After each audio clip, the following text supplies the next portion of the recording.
दोस्तों, मेरा नाम है अंकित और तिलक लगा के स्वागत करता हूँ, दिल से स्वागत करता हूँ आपका मैकेनिकल गुरु यूट्यूब चैनल पर। भैया आज है संडे और लेके आया हूँ आपके लिए संडे जॉब अपडेट। लेकिन एक नोटिफिकेशन देख के भैया मेरा तो खून खौल उठा।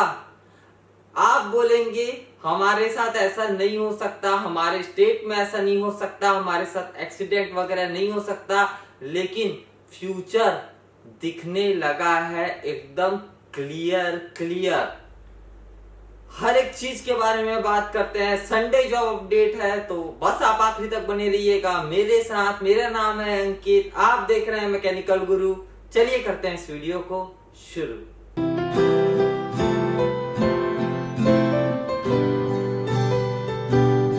दोस्तों, वीडियो शुरू करने से पहले एक छोटी सी रिक्वेस्ट है यार, दिल से इस वीडियो में एक प्यारा लाइक जरूर कर दीजिएगा। लाइक एम रखते हैं हम 700 लाइक्स का, वीडियो को शेयर कर देंगे तो मेरी हेल्प हो जाएगी।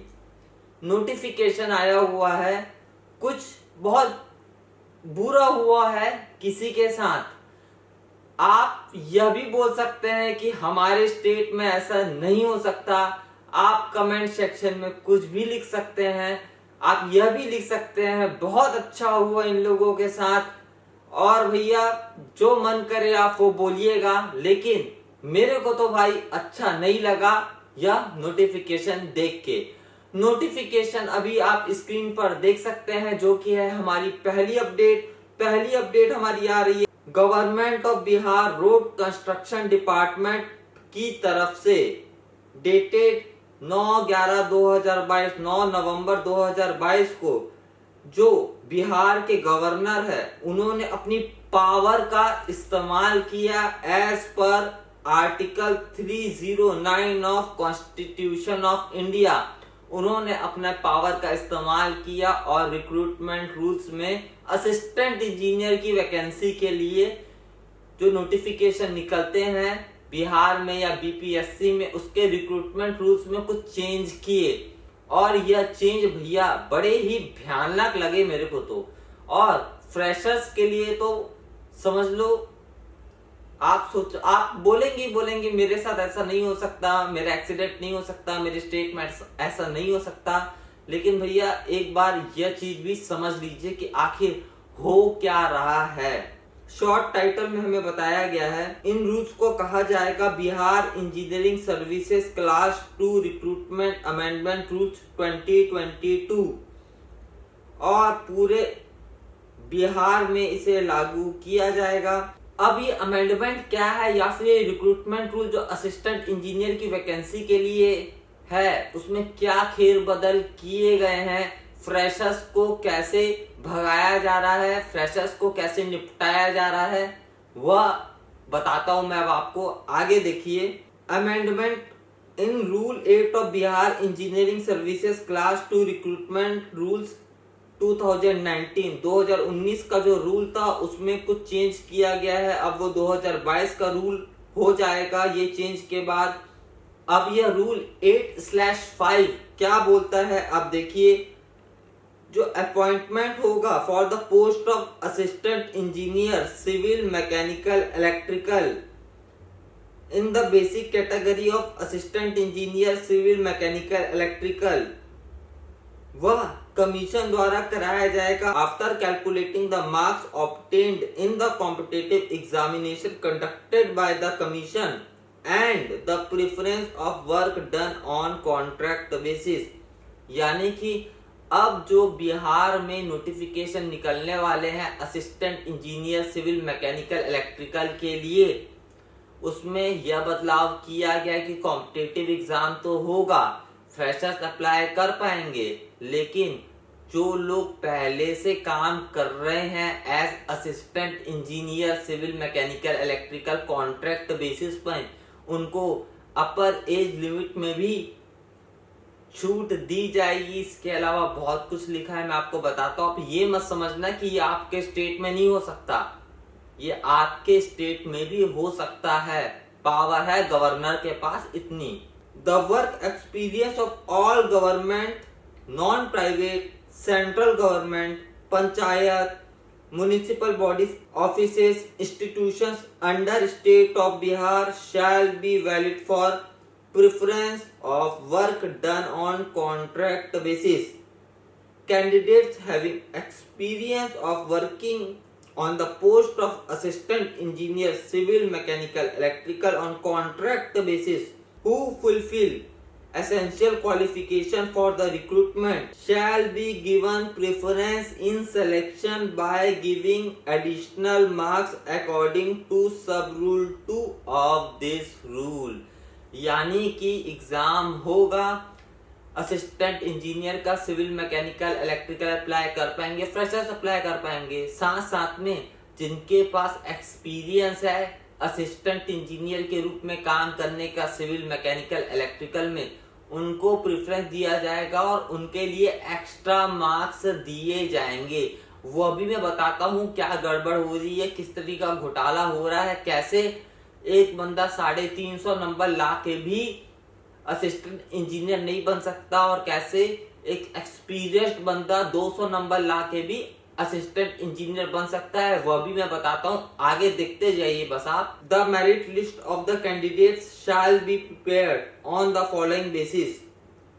किस तरीके से मेरिट लिस्ट तैयार की जाएगी? ए पॉइंट है, वेटेज दिया जाएगा रिटन एग्जाम जो क्लियर किया है कमीशन द्वारा, जो रिटन एग्जाम लिया गया उसको जो क्लियर किया है उसमें 75 मार्क्स आपका वेटेज है। यहाँ पे वेटेज साफ साफ लिखा हुआ है, यहाँ पे वेटेज के बारे में बताया गया है। उसके बाद पॉइंट बी आप देखिए, maximum weightage for the working experience on contract basis, weightage of per working year shall be 5 marks subject to maximum 25 marks for any fraction of year of working experience. The proportionate weightage of marks shall be calculated by multiplying the number of working days by 5 and divided it by 365 और इसमें 25 marks allot हैं। Total 100 marks, यानी कि जो competitive exam होगा उसमें आप अच्छे से अच्छा नंबर भी ले आइए, उसमें वेटेज 75 मार्क्स रखा गया है। और इसके अलावा अगर आपके पास वर्क एक्सपीरियंस है असिस्टेंट इंजीनियर का, अगर 1 साल का एक्सपीरियंस है तो 5 मार्क्स 5 नंबर दिए जाएंगे, 2 साल का एक्सपीरियंस है 10 नंबर दिए जाएंगे। इस तरह 5 साल का एक्सपीरियंस है तो 25 नंबर तक यहाँ पर आपको दिए जाएंगे मुफ्त में, फ्री में, बिना किसी कंपटीशन के। टोटल जो है यहाँ पर 100 मार्क्स दिया गया है। नीचे में एक नोट है, to calculate the weightage of marks in the examination the percentage of marks obtained in the examination shall be multiplied by 0.75। इसका मतलब थोड़ी ही देर में आपको मैं समझा दूंगा। अगले पेज में हम चलते हैं। That is weightage marks equal two marks obtained in the examination slash full marks of the examination into 75। कुछ देर में आपको इसका मतलब समझ में आ जाएगा भाई, बताऊंगा, समझाऊंगा। आगे पढ़ते हैं, आगे क्या लिखा है। Assistant engineer civil, mechanical, electrical already employed on contract basis will be given relaxation in the upper age limit for a period worked on contract। यानी कि जो फ्रेशर्स के लिए जो वैकेंसी निकलेगी उसके लिए जिनके पास एक्सपीरियंस है, जो पहले से असिस्टेंट इंजीनियर के रूप में काम कर रहे हैं, वह भी अप्लाई कर पाएंगे। और सबसे इम्पोर्टेंट बात यह कि उनको अपर एज लिमिट में रिलैक्सेशन दिया जाएगा। जैसे कि SC ST OBC को एज में रिलैक्सेशन मिलता है ना अपर एज लिमिट में, वैसे ही जो कॉन्ट्रैक्ट में काम कर रहे हैं उनको अपर एज रिलैक्सेशन दिया जाएगा ताकि उनका सिलेक्शन के चांसेस भी बढ़ जाएं। For the above relaxation in upper age limit, work experience of all government, non private, central, panchayat, municipal bodies, office, institution under state of Bihar shall be valid. यानी कि बिहार में जो काम कर रहा है इन जगहों पर और वह इस फॉर्म को भरता है, असिस्टेंट इंजीनियर की वैकेंसी के लिए अप्लाई करता है, वह एक्सपीरियंस होल्ड करता है तो अपर एज लिमिट में उसको एज में रिलैक्सेशन दिया जाएगा। और यह अभी बिहार के लिए है, पूरे बिहार के लिए है। The period of working on contract basis shall be decided by the basic salary. The period of working on contract basis यानी कि कॉन्ट्रैक्ट बेसिस में कितने समय तक वो काम किया है वो कैसे डिसाइड किया जाएगा, on the basis of the salary, जो उसको पेमेंट सर्टिफिकेट मिला है उस हिसाब से, या फिर कंट्रोलिंग ऑफिसर जो इशू किया उसको डॉक्यूमेंट उस हिसाब से। For this the period up to the cut-off mentioned in the advertisement published by the commission may be counted for work experience। अब मैं समझाता हूं भाई लोग कि आखिर यहाँ पर जो 75 या 0.75 है वो किस तरह फ्रेशर्स की ले रहा है या फिर किस तरह फ्रेशर्स को नेग्लेक्ट किया जा रहा है और एक्सपीरियंस वालों को ज्यादा तरजीह दिए जा रही है जॉब में या फिर एग्जाम्स में, वह आपको अब समझ में आएगा। देखिए, अगर आप 350 भी छोड़िए, 330 मार्क्स, 330 मार्क्स भी अगर आपको एग्जाम में मिलते हैं तो 330 को आप 400 नंबर से डिवाइड कर दीजिए और इसको 0.75 से मल्टीप्लाई कर दीजिए तो आएगा 61.875 मेरिट नंबर। ठीक है, यानी कि आपके जो मार्क्स है वो है 61 मार्क्स जब आपने 400 नंबर में 330 नंबर लाए। और अगर किसी के पास 5 साल का एक्सपीरियंस है और वह सिर्फ 200 नंबर लाता है तब क्या होगा, 200 divided by 400 into 0.75 equal to 37.5 marks. अब आप बोलोगे कि भाई वो 61 ये 37, इसका कहां सिलेक्शन होगा, 61 वाले का होगा। रुको रुको रुको भाई, इस बंदे को 5 साल का एक्सपीरियंस है तो इसमें और जुड़ जाएंगे 25 मार्क्स, यानी कि इसके मार्क्स हो जाएंगे 62.875, जो फ्रेशर ने जिसने 330 नंबर लाया था उससे ज्यादा मार्क्स मिल जाएंगे उस बंदे को जिसके पास 5 साल का एक्सपीरियंस है और जो सिर्फ 200 नंबर लेके आया है। यानी कि 330 नंबर वाले का सिलेक्शन ना हो करके जिसके पास 5 साल का एक्सपीरियंस और जो 200 नंबर लाया है उसका सिलेक्शन यहाँ पर हो जाएगा। अगर कोई 350 नंबर लाता है 400 में से तो उसको सिलेक्ट तो होना चाहिए ना भाई। अगर कोई 350 नंबर ला रहा है 400 में से, इसका मतलब है कि वो जानता है, पढ़ाई किया हुआ है, मेहनत किया हुआ है, तभी तो 400 में से 350 नंबर आए हैं। इससे अच्छा तो फिर वो यूपीएससी सिविल सर्विसेज एग्जाम ही दे देना, उसी में उसका अच्छा रैंक आ जाएगा, है ना। अभी तो आईआरएमएस भी यूपीएससी से जुड़ चुके हैं ना, उसके बारे में बात करते थोड़ी देर में। क्या मतलब है प्रिपरेशन करने का स्टेट इंजीनियरिंग सर्विसेज एग्जाम के लिए, जबकि आपने पहले ही तय कर लिया है कि हमको किसको सेलेक्ट करना है, क्योंकि आप 25 मार्क्स एक्स्ट्रा दे रहे हैं अगर किसी के पास 5 साल का एक्सपीरियंस है, या फिर 5 मार्क्स एक्स्ट्रा दे रहे हैं जिसके पास 1 ईयर का एक्सपीरियंस है। अभी तो ये बिहार रोड कंस्ट्रक्शन डिपार्टमेंट की तरफ से नोटिफिकेशन आया है। भैया भविष्य में आपके स्टेट में भी ऐसा हो सकता है और ये बहुत बहुत बहुत गलत चीज है। एक्सपीरियंस वालों का आप डिपार्टमेंटल एग्जाम लीजिए ना। डिपार्टमेंटल एग्जाम्स होते किस लिए हैं? डिपार्टमेंटल एग्जाम्स होते किस लिए हैं भैया? हमको भी रेलवे, फिर फ्रेशर को भी रेलवे में जो डिपार्टमेंटल एग्जाम्स होते हैं ना उनमें बैठने की आप इजाजत दीजिए। हम रेलवे के भी डिपार्टमेंटल एग्जाम में बैठ के हम उसको भी क्लियर करना चाहते हैं। ठीक है, फिर डिपार्टमेंटल एग्जाम में भी सबको बैठने दीजिए, या फिर ये डिपार्टमेंटल एग्जाम को खत्म करने का तरीका है क्या?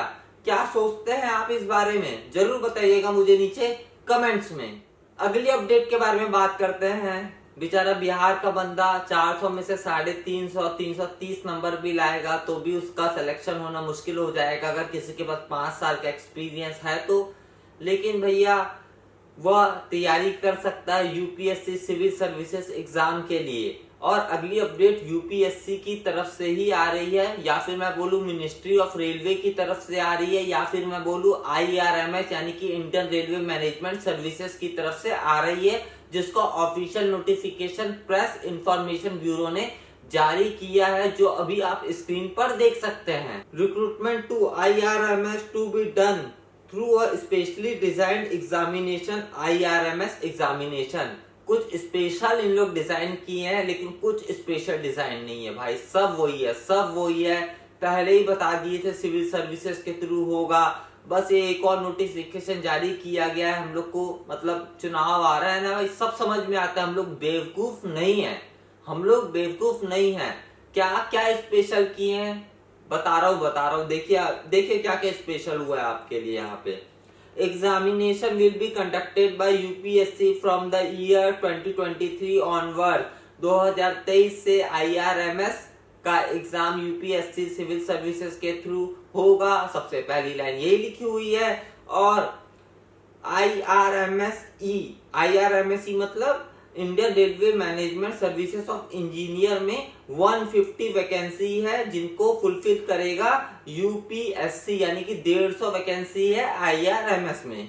चलिए देखते हैं रेलवे हमारे लिए क्या स्पेशल कर रहा है। नोटिफिकेशन अभी आप स्क्रीन पर देख सकते हैं। जस्ट अभी 2 दिसंबर 2022 2 दिसंबर 2022 को पीआईबी दिल्ली की तरफ से यह नोटिफिकेशन जारी किया गया है। मिनिस्ट्री ऑफ रेलवे और यूपीएससी और department of personal and training, ये सब लोगों ने बैठ के पता नहीं क्या किया, दिमाग लगाया कि क्या किया, और डिसाइड किया कि इंडियन रेलवे मैनेजमेंट सर्विसेज ये जो एग्जाम करना है वह स्पेशली डिजाइंड एग्जाम होगा, आईआरएमएस एग्जाम होगा, और वह कंडक्ट करवाएगा UPSC from the year 2023 onwards. इसमें जो ये वर्ड लिखा हुआ है ना स्पेशली डिजाइंड, भैया इसका कोई मतलब नहीं है, कोई मतलब नहीं है, एक्चुअल में इसका कोई मतलब नहीं है। मैं समझाता हूं आपको। The IRMS will be a 2-tier examination, a prelims followed by mains and interview. यानी कि जो आईआरएमएस होगा वह 2-tier एग्जाम होगा, पहले प्रीलिम्स होगा, फिर मेंस होगा, फिर इंटरव्यू यहाँ पर होने का है। अब आगे जो लिखा है वो बहुत ज्यादा इंपॉर्टेंट है। For screening suitable number of candidates for the second stage of the examination, IRMS means written examination, all eligible candidates shall be required to appear in civil services examination and suitable number of candidates will be screened for IRMS main examination। यह है special design. कैसी लगी special design? ऐसी design कहीं देखे नहीं हो गया। यहाँ पर साफ साफ लिखा हुआ है कि सब कैंडिडेट को सिविल सर्विस प्रीलिम्स एग्जाम तो देना पड़ेगा। प्रीलिम्स एग्जाम क्लियर होगा तो सेकंड स्टेज में आप पहुंचेंगे आईआरएमएस मेंस में, और सुटेबल नंबर ऑफ कैंडिडेट्स मतलब प्रीलिम्स जिनका क्लियर हुआ उनमें से कुछ कैंडिडेट्स आईआरएमएस मेंस में पहुंचेंगे।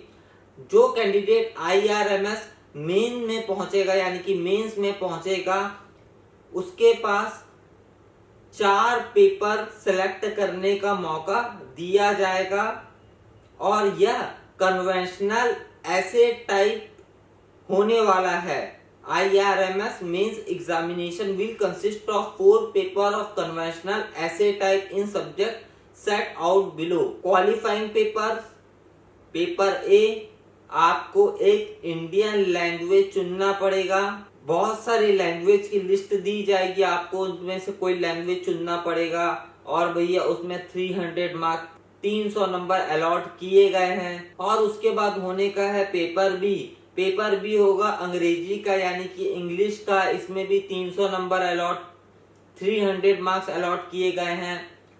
उसके बाद होने वाला है भैया paper to be counted for merit, यानी कि आईआरएमएस अगर आपको ज्वाइन करना है तो ये वाला पेपर सबसे ज्यादा इंपॉर्टेंट आपके लिए होने वाला है। Paper to be counted for merit, optional subject 1 optional subject 2, और दोनों के लिए 250 मार्क्स डिसाइड किए गए हैं। ये ऑप्शनल सब्जेक्ट्स क्या है वह बताता हूँ, 2 मिनट का सब्र रखिए। और उसके बाद जब आप ये क्लियर कर लेंगे, उसके बाद पर्सनालिटी टेस्ट होगा आपका, जिसमें 100 मार्क्स अलॉट किए गए हैं। अब ऑप्शनल सब्जेक्ट की लिस्ट आप देख सकते हैं। Candidate is to choose only one optional subject, यानी कि आप किसी एक ही ऑप्शनल सब्जेक्ट को चुन सकते हैं, सिविल, मैकेनिकल, इलेक्ट्रिकल या फिर commerce and accountancy. The syllabus for the qualifying papers and optional subject will be same as those for the civil services examination CSE। यानी कि जो सिविल सर्विसेज एग्जामिनेशन में जो पेपर होते हैं वो उसका जो सिलेबस होता है वैसा ही इसका भी सिलेबस होगा, यह इस लाइन में हमें बताया गया है। इसके बाद आगे चलते हैं। सिविल सर्विसेज में आपका सिलेक्शन हो गया, आप मेंस में पहुंच गए।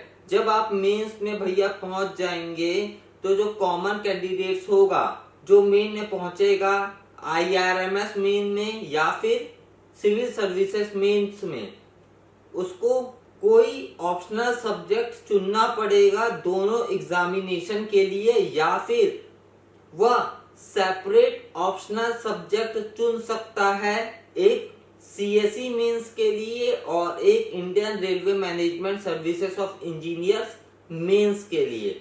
यहाँ बोला गया है अगर आप मेंस में पहुंचते हैं तो या तो आप कोई एक ही सब्जेक्ट चुनिए, मैकेनिकल वाले हैं तो CSE मेंस भी आप मैकेनिकल में दीजिए और IRMS भी मैकेनिकल में दीजिए, या फिर आपके पास ऑप्शन है CSE मेंस आप मैकेनिकल में दीजिए और IRMS आप किसी और ब्रांच में दीजिए। लगता है आप 2-3 जगह से इंजीनियरिंग या 2-3 ब्रांच से इंजीनियरिंग किए हुए हैं। इसके बाद हमें बोला गया है कि जो लैंग्वेज मीडियम है या फिर जो क्वालिफाइंग पेपर और ऑप्शनल पेपर की स्क्रिप्ट है, जो क्वेश्चन पेपर है और जिस तरह आपको आंसर राइट करना है, किस तरह आपको उत्तर लिखना है, वह सेम CSE एग्जाम की तरह होगा। यानी कि IRMS में भी अगर आप जाते हैं, आप मेंस में पहुंचते हैं, तो जो आप आंसर राइटिंग करेंगे और जो क्वेश्चन पेपर रहेगा वो CSE यानी कि सिविल सर्विसेज मेंस एग्जाम की तरह ही होने वाला है। और एज लिमिट और नंबर ऑफ अटेम्प्ट्स भी सेम रहेंगे जैसे सिविल सर्विसेज एग्जाम्स में रहते हैं। अगर आपको नहीं पता भाई लोग तो मैं बताता हूँ, सिविल सर्विसेज एग्जाम में एज लिमिट रहती है 21 से 32 साल, 21 से 32 इयर्स। इसके अलावा एज में यहाँ पे रिलैक्सेशन भी मिल जाता है। और अगर मैं UPSC अटेम्प्ट्स के बारे में बात करूँ या सिविल सर्विसेज के अटेम्प्ट्स के बारे में बात करूँ तो 32 ईयर जो एज लिमिट है, तो उस हिसाब से जनरल कैटेगरी 6 बार से ज्यादा एग्जाम नहीं दे सकता। यानी कि नंबर ऑफ अटेम्प्ट्स जो सिविल सर्विसेज में 6 होते हैं वही IRMS में भी होंगे। अब कौन कौन इसके लिए अप्लाई कर पाएगा और कब से अप्लाई कर पाएगा उस बारे में हमें बताया गया है। इंजीनियरिंग में डिग्री है आप अप्लाई कर सकते हैं, कॉमर्स में डिग्री आप अप्लाई कर सकते हैं, CA की पढ़ाई किए हुए हैं आप अप्लाई कर सकते हैं, कोई दिक्कत कोई परेशानी वाली बात नहीं है। IRMS में 150 वैकेंसी है और आप एक ऑप्शनल सब्जेक्ट चुन सकते हैं, या सिविल या मैकेनिकल या इलेक्ट्रिकल या कॉमर्स एंड अकाउंटेंसी। तो सिविल में 30 वैकेंसी है, मैकेनिकल में 30 वैकेंसी है, इलेक्ट्रिकल में 60 वैकेंसी है और कॉमर्स एंड अकाउंटेंसी में 30 वैकेंसी है। तो ग्रुप ए में IRMS में 150 वैकेंसीज ही हैं अभी।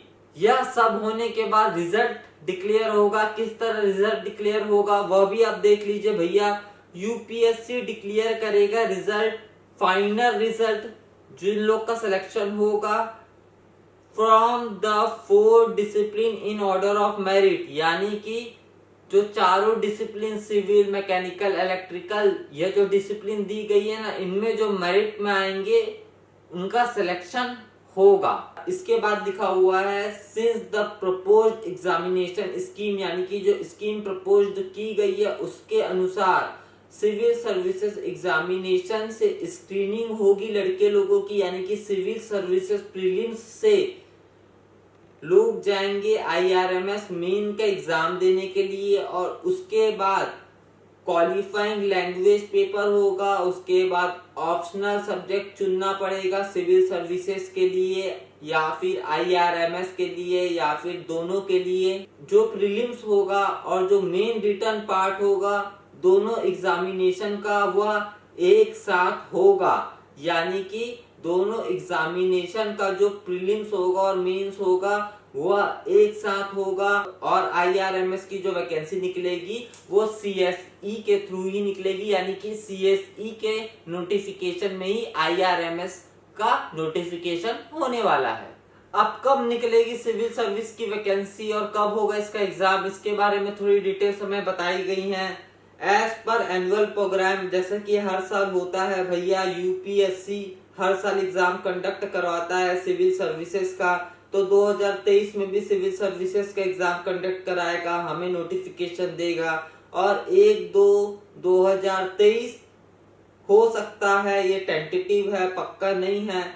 और 28/5/2023 को एग्जाम हो सकता है, यह भी टेंटेटिव है, पक्का नहीं है। और इसके बाद तो स्पेलिंग CSE की स्पेलिंग ही गलत लिखी गई है, इसके बाद CSP लिखा गया है। सिंस द CSP एग्जाम 2023, भैया स्पेलिंग तो सही लिखा करो यार, अच्छा टाइपर रखो तो स्पेलिंग मिस्टेक तो नहीं होगी कम से कम ऐसे ऑफिशियल नोटिफिकेशंस में। तो सिंस द CSP एग्जाम 2023 यानी कि CSE एग्जाम 2023 स्क्रीनिंग होगी कैंडिडेट्स की IRMS मेंस के लिए, और IRMS मेंस एग्जाम के बारे में नोटिफाई किया जाएगा या नोटिफिकेशन सेम शेड्यूल में निकाला जाएगा। प्रेस इंफॉर्मेशन ब्यूरो की तरफ से ऑफिशियल नोटिफिकेशन आया IRMS एग्जाम का, तो सिविल सर्विसेज आप दीजिए, जाइए मेंस में पहुंचिए, ऑप्शनल सब्जेक्ट सेलेक्ट कीजिए, लैंग्वेज सेलेक्ट कीजिए, पर्सनल इंटरव्यू वगैरह दीजिए और रेलवे ग्रुप A में अपनी जॉब लगाइए। हम तो सोचे थे भैया IRMS निकलने वाला है तो ये अलग से कुछ एग्जाम वगैरह लेगा, लेकिन दूध बिल्ली पी गई भाई, जितना हमने सोचा था सब धरा का धरा रह गया।